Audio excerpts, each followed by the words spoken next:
YouTube? Justin Fuller here. Today, we're going to talk about this box right here. Do you want to be able to pull up Netflix? Do you want to pull up Amazon Prime Videos? Do you want to go with Kodi? What do you want to watch? What do you want to stream? Want to use and open and unlock every app that you have pretty much available to you in Apple CarPlay and Android Auto? Let me show you how to do it.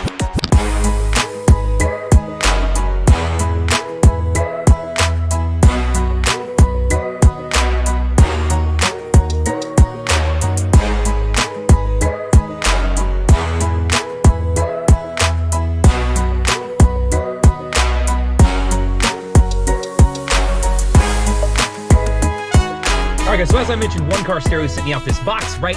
And this essentially creates Android Auto or Apple CarPlay for you, basically wirelessly, right? So not only if my car, my car does have to have a setup for Apple CarPlay or Android Auto, right, for this to work. So if you're using like an aftermarket stereo or something like that, you're probably gonna run into issues. If you wanna know more about that, you can always go to onecarstereo.com and check out their website. But, so I'm in a Honda Civic right now, and this one is set up, it's a sport, right? So it's set up to have Apple CarPlay and Android Auto. So all I've got to do is plug this into the USB. Now, while I'm back here, I will point out a couple things here. I've got a USB, or excuse me, an SD card slot here that I've actually put an SD card in, which will just give you that additional storage that you can get out of this. Related to this and all the specs on it, I'll throw that up on the screen so you can see a good amount of the specs related to this. It's also all on the website, right? So I've got the SD, I've got the USB-C, and then under here where this yellow is where you can plug in a SIM. So if you wanted to run this kind of separately of everything else, like it was a cell phone, you absolutely could do that. So that is what you're seeing on here. So I'm gonna go ahead and plug it in, and we'll hop onto the screen, and we'll go over a couple things. All right, guys, so here we are, and I'm gonna go ahead and get this sucker plugged in. So I'm gonna plug it in so that we can start connecting this up to the vehicle. Now, the first time you connect it up, it's gonna take a couple minutes, and then it'll recalibrate the screen, and then it'll ask you to restart just so it can kind of get everything set up correctly. So just be aware of that if you're using this. It is gonna take an initial setup. It takes a little bit long, but once you've got that going, I should say. So I'm gonna go ahead and, let me get out of the brightness here and say always enable. I will say that once you get it connected up, it actually does fire up and start running pretty darn fast, which we can go over here in a second and I'll show you. So restart the screen to recalibrate. So perfect. Let's go ahead and see if I can do what it's asking. So, all right, so now that it's loaded up, the first couple things I'm gonna wanna do is I wanna connect to Wi-Fi and Bluetooth so that it gives me that ability to do a couple different things here. So I'm gonna jump into my settings here real quick and just kind of go through that. The first thing I'll do is I'll go Wi-Fi. So what I'm gonna do is I'm gonna use my phone's hotspot. So I've turned on my phone's hotspot to go look for it. Once I see it, I can then click it and make sure it's connected up. So I've already connected up to my phone's hotspot. Pretty easy to do. I think everyone's probably done it once. If not, you might be prompted to put in a password, in which case you'll wanna do so. All right, so once I've connected up to my Wi-Fi, then I wanna connect up via Bluetooth and I wanna connect to AutoKit right here. So I'm gonna go ahead and select this button here. So let me touch that. And this way we can connect up via Bluetooth because this is what's gonna allow us to wirelessly connect up to Apple CarPlay or Android Auto. I'm using a Google Pixel, so I'll be using Android Auto. All right, so what I've done now is I've gone into my phone and I found under Bluetooth AutoKit-T box. So once I select that, I just want to connect them up. Once I've connected up, you're going to see it pull up. And now what I'm working off is simply wireless CarPlay and Android Auto, right? So you can see it was pulling my music, it's pulling up my maps from Google Maps. Everything is wirelessly connected. So I'm in a standard CRV here. I want to say this is an EX, which doesn't typically offer that. And here I am using it, right? So I just want you to understand how that function works. So whether I want to use wireless CarPlay, right, and still have access to all those normal things, just not having to plug my physical phone in, fantastic. This is something I can take advantage of. Or I have the option to jump back out of this. And this is where I can get over to using this is more of a setup like a tablet, which is what I prefer to do. Okay guys, so here we are on the display that's gonna represent more like a tablet and give you that same functionality that you'll have when using these apps, unlike using Apple CarPlay and Android Auto, where it's gonna limit the use of some of those apps to what you can do and force you to voice commands, and you can only do in certain things when you're stopped or things like that, right? So all those rules that it creates can sometimes be a pain in the butt. So for example here, I'm gonna jump into Spotify and just show you kind of what I'm seeing here. So initially, right, if I wanna run a search, I can search it by voice still, but I can also type in my search, which is just really nice, right? Like, so I'm gonna select a previous search of mine. It's gonna pull up, show me the artist, and then I can scroll through here and see, their most popular songs. I can scroll down to recent releases. I can keep scrolling to discography. I can go to all these things, which in Apple CarPlay or Android Auto is gonna limit it, right? You're not gonna be able to see all this. It's just gonna start playing unless you know the name of the album or know the name of the song, which, let's be honest, I sometimes forget, right? So I love that it unlocks features like this, right? Very cool that it can do that. Now, using my home button, I jump back out, and you're gonna see this says Apple CarPlay, even though I am using a Google Pixel. So just something to be aware of. One of those things, it's a little bit wonky. Does it really matter? Not not particularly, but I'm gonna wanna use this button to jump to my home screen for this, right? Now, in here, can I access Facebook? Can I jump into all these different things? Absolutely, I can. One of the big ones that I think most people are kind of concerned about is, hey, can I watch TV? Can I watch movies? If I'm taking a road trip that's, 19 hours long, can I take advantage of this and be able to enjoy a video as I go? Now, once I'm here, pick whatever I want to watch. So for the sake of this, sure, we'll go with Ronnie Chang, right? So I select this and then I can play it. Now, not only is it going to give me the ability to download it just like it is a tablet, it's also going to give me the ability to just simply play this, right? So know that you're going to have all those abilities to do those things. Now I have the volume turned down here, but you can see it clearly works, right? And this is playing off of the hotspot that my phone is creating. So that's where it's pulling the internet from to be able to do this. So we can all agree that that does work. So if you're looking to take a long road trip, this is a really cool feature. Now you can see I have all these different things in here, and I want to show you a couple other really cool things that you can do with this, especially related to this white ball right here in just a second. So the first thing I want to do is I want to pull up the maps, right? Now, while I have the maps up, what I want to show you is that I can run two things at once. Now, this is a rather small screen in the CRV. If you have a larger screen, this is going to make a little bit more sense, but I want to show you that it's possible, right? So when I'm in here, right, I'm going to jump over here and I'm gonna hit the white ball. Now the white ball gives me all these different options, and what I'm gonna do is pick this one that looks like it's purple, and basically it's showing you a split screen. Now what it's gonna give me the ability to do is I could be running two apps at the same time. So if I wanted to watch something on this one while navigating on this side, I could.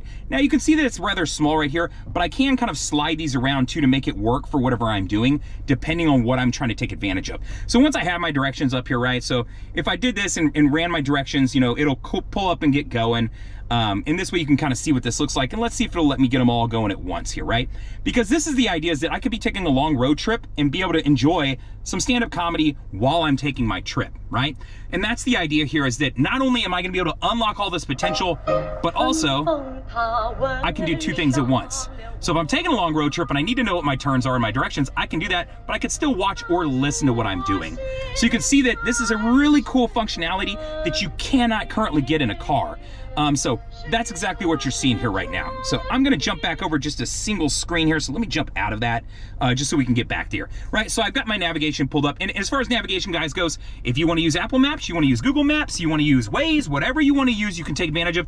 And you can run it in the small screen over here or slide it up if you want and be able to take advantage of that. Now, one thing with this, I will point out that's a little bit wonky that I've learned is that if I'm playing audio, let's say through Spotify, and I have this split screen, because of the way the audio is set up for directions, it's gonna limit what speakers plays audio out of it. So if you want to run both of those at the same time, I highly suggest you drop it into this smaller box so that you can get the full potential of sound out of all of your speakers and not lose out on that. So it's kind of one of those wonky things where I would love to be able to run it split screen and hear it, the music through all the speakers, because I can mute the audio for this and say, hey, I don't need to hear any audio for this, I just need to visually see it. But it still limits what speakers it's gonna play things out of. So that's just one of those programming things that I don't know if they found a workaround for yet. So as you can see, I have access to quite a few different things, whether it be Waze, TikTok, Google, Netflix, any of these things, Zedge, as I mentioned, if you want to, customize your background, if you want to add in, maybe you want a live wallpaper, maybe you want something like that back there, you can absolutely do it. Understand though that it is not, it's going to take a little bit of playing with to understand the dimensions, because you're basically tricking your car into thinking it's a tablet or a phone. So be aware of that when you're playing with this. It can get a little bit wonky on certain things. I want to say Instagram was one of the things that I pulled up, and occasionally it'll kind of load up and it'll look a little funky. Yeah, you can see how it's running a little bit larger than the actual screen is. So just be aware of that. That's kind of one of the trade-offs here, is that if you're doing this, you're gonna run into this, which that's RP strength. If you don't know anything about it, if you're a CrossFitter, it's actually a good diet plan. And constantly you see people showing results. And of course, best tops, I drive a Jeep, so regularly I'm seeing stuff with them then. But you can see it's just a little bit off as far as the dimensions, but as you use this more, it will pick up and figure a lot of those things out. But understand that not everything is going to show up perfectly all the time, and that would be one of the wonky things that I would point out if you're using this. Outside of that, if you want to hop into YouTube, if you want to hop into Netflix, if you want to hop into Amazon or whatever it is, you absolutely can do it. I love that this opens up and gives you all those abilities, because it's just nice to be able to do, right? If I wanted to jump over to my own channel, I absolutely could. Jump into my channel, and then boom, it'll pull it up, and it's showing just as it would as if I was on a tablet, or even if I was on a desktop, right? So now I can scroll through and see anything that I want to access. So if you have favorite shows that you like watching, or podcasts that they record, you can absolutely hop onto a channel and be able to check those out. So very cool that it's going to give you this ability to take advantage of, versus limiting what you can see and what you can really use. Now, when you're on here and you see the white screen here and I touch the bubble and it pulls up all these options, if you want to be able to close out apps, it's pretty easy. You'll see it shows like multiple windows.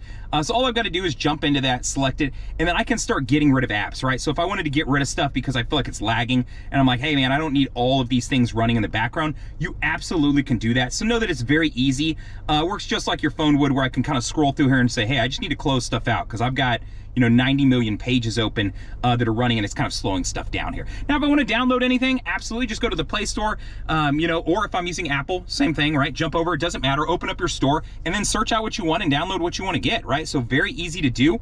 You can install anything because it thinks this is a tablet, so it just unlocks all of that potential and really makes this a really cool item to use. Right now in here, it does have a place to store images, so if I wanted to put my own custom images up, if I want to jump over to Chrome and run general searches, I absolutely can do so. Obviously it's going to prompt you and walk you through all the stuff to make sure you're doing everything that you should, so that you can run these searches, right? So from here I could jump in and jump to any of my normal stuff. So let's say I was going to eBay, boom, jump over to eBay and search here. Now I'd probably just download the eBay app if I was going to be using that regularly. I don't know, I use this in the car regularly, but know that you can absolutely hop on and into a browser and use it if you want. So this just makes things very nice, very functional, and it works well. As you can see, as I'm scrolling through and clicking on things, it moves pretty quick. I've definitely used other products before where they lagged a lot harder, and I find that this one works surprisingly well. So if this is something you want, I'd highly recommend it. I actually have a lot of good things to say about it. The few negatives are so minor, but let's talk about that. All right, guys, so that is a quick rundown of the Qualcomm octa-core CarPlay AI box 4 gig plus 64 gig. That is hard to say. So with all that said, I just want to say the pluses and minuses of this box. Is it worth it? Would I pay $328 or $329 for this box? What are my thoughts on that? Let me tell you. Well, let's first talk about the negatives, right? Because that's probably what you're going to want to know is, what are the things I should know? First off, what would I say about the box? Dimension-wise, occasional app, it has funky dimensions, right? It couldn't put it together quite on Instagram. It was a little bit off. And as you use it more, it does pick up and change some things, but I think you're occasionally gonna run into stuff like that. When I was using Zedge trying to download backgrounds, it wanted to make them the format of a phone versus, a desktop dashboard, which that's a simple fix. I could download, something to the box right on my SD card, so I could download images, right? That's no big deal. So that one's easy to overcome. Second thing I ran into, audio-wise related to running GPS, like Google Maps specifically, and like Spotify or Netflix. If I'm running Google Maps and I have it maximized on the screen, it was cutting off how many speakers could play audio. And that's just something I think Google Maps does, because when I ran this with Waze, I didn't run into that issue. I don't use Apple Maps. Maybe you're one of the 6 people who does, but I'm sure you can chime in and let us know if you ran into that issue, right? So that was one of the things I ran into, but easy fix, just use Waze, right? And hopefully in the meantime, Google will come out with something to correct that, because I'll be honest with you, I typically use Google Maps, but I don't mind switching over to Waze if it means I can hear my audio a little bit better. So that was one of the other things that I ran into. The last thing, and probably the most annoying thing for me, is that I was running a hotspot so that I could use the tablet-style version of this, which is what I just showed you, right? You can, of course, use just the wireless CarPlay version if that's what you prefer, but I'd rather use the full unlocked potential of the box. Now, with that, when I got in the car, it wouldn't always connect up to my hotspot immediately and automatically. Sometimes I would have to go into the settings, click it, and then hit connect. Just kind of a pain in the butt. I used to have a head unit that would do something very similar, but it would automatically pick it up. It could recognize, that's the one, and always grab it and connect to it. This, I have yet to get it to do that perfectly. So sometimes it'll pick it up, sometimes it won't. It's kind of hit and miss, and that's kind of annoying because every time you get in the car, if you have to do that, it's just kind of one extra step that you don't want to do, and it takes longer to load everything up. So that's the negatives. Now let's talk about the positives. Positives being, hey man, if you want to stream something in your car and you don't want to do the Honda hack and that whole thing, if you've ever watched any of those videos, boom, this is an easy fix. I don't have to download software. I don't have to connect my laptop up to it. I don't have to pay for something and hope that the guy doesn't send me a virus and this and so forth and so on, right? I can simply buy the box, plug it in. Now I have either wireless CarPlay or Android Auto, and I have the ability to use this as basically a tablet, right? Download anything I want to it. Be able to stream using, Netflix, Kodi, whatever I want to use, Amazon Prime, all those different apps that you can download now and take advantage of, right? If I want to look at Instagram, if I want to pull up TikTok, I can do that. I'm not probably going to do it very often, but I can. So that's one of the big pluses, right? Secondarily, I love that this is portable. You know, I mentioned that I used a head unit, and my head unit allowed me to do a lot of these things, right? It basically was a tablet that I could download and stream and, you know, pull up YouTube and watch videos and jump and be able to type in searches versus have to use voice commands and stuff like that. Because, you know, if you're in a car with the windows down, or if you're in, you know, I've had a couple Jeeps, if you have the doors off, it can't hear you, right? It can't hear that voice command. And a lot of us are running where you use a voice command and it thinks you've said 13 different things before it finally gets it right. It's kind of annoying. It's nice to be able to just type in a search every once in a while, right? Be safe on the road. Don't just stare down at your head unit, but we can all agree what I'm talking about here. So being able to do that is a big plus for me. Now, the portability side of this is what I really like, right? So I could pull this out of my car. And if I was going on a road trip, my friend, you know, has a car that gets better. You know, they drive a Civic, right? We get great gas mileage in their car. Well, heck, let's use this in their car. We'll be able to pull up navigation, run it side by side, be able to listen to Netflix, watch some funny movies while we drive, you know, our 15-hour road trip. And then I can pull this out and put it right back in my car. Or if I sell my car and this is what's in it, I can just unplug this, sell the car, and move along. I don't have to try to pull a head unit out and put the stock one back in, and then or leave it knowing that, well, there goes my favorite head unit. Now I got to rebuy that head unit and this forth and that, you know, that kind of thing. This suddenly becomes very powerful in the sense that I can just unplug it, plug it in. It doesn't require a lot from that aspect, right? You know, I didn't use it as far as the cellular version, but I bet it's pretty cool. And you can get a cell plan for nothing these days. And then I could avoid things like the hotspot and some of the issues that I ran into, right? It's cheap. I don't want to pay for the cellular plan, but I mean, you can get a cheap one, right? And just be able to have data. It's the way to go. So know that you could do this. So there's kind of my pluses and my minuses when it comes to this box. You know, would I recommend this box to a friend? Absolutely. I think it kicks ass. I think it's a really cool idea. It kind of makes me mad that, you know, I don't know how to do this and make this, because this could make a lot of money. The guys at One Car Stereo do offer this in a couple different versions. They offer an AI Box Lite, which is, I think, a 180. So they do offer different products. So you can hop on their webpage, onecarstereo.com, and kind of check those out. What I will do, if you are interested in buying one, is I will put a link in the description. Of course, I am one of their affiliates, so it does benefit me, you know, if we're being transparent about the whole idea. But hopefully this information was good enough to help you want to buy this box, right? So if you want to buy one, I will throw that down in there.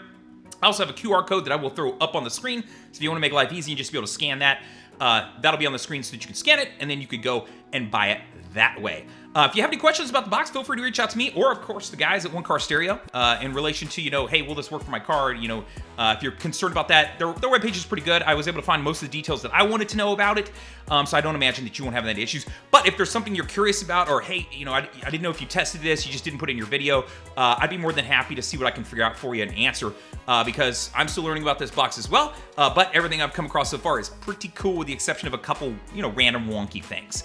So if you want to buy one, feel free. There'll be obviously the QR code that you can rewind and get to down in the comments, or I should say in the description. I will leave a place for you to click on a link to where you can buy it as well. Other than that, I hope you will press that like button, because this is pretty darn cool. And if you don't like it, hope you like me enough to hit the like button anyways. Secondarily, I hope you'll leave a comment. If you have questions, comments, concerns, you want to know something about the box, please do leave a comment. Or if you know of a competitor or something else that you want to talk about, hey, you can throw it out on there too, no big deal. Third, I hope that you'll share this, man. I think all of us have got at least one friend who's like, man, I wish I could watch Netflix on my head unit, or, you know, I'm taking a long road trip and I could really use, you know, this X, Y, and Z. Hopefully you'll share this with them, man. We're all in some forums. We're all, you know, different Facebook groups and things where this starts to become a really cool tool that I think a lot of us could agree most of our friends would be interested in. So hopefully you'll share it. Other than that, I hope you'll like, subscribe, all of the things, and later, guys!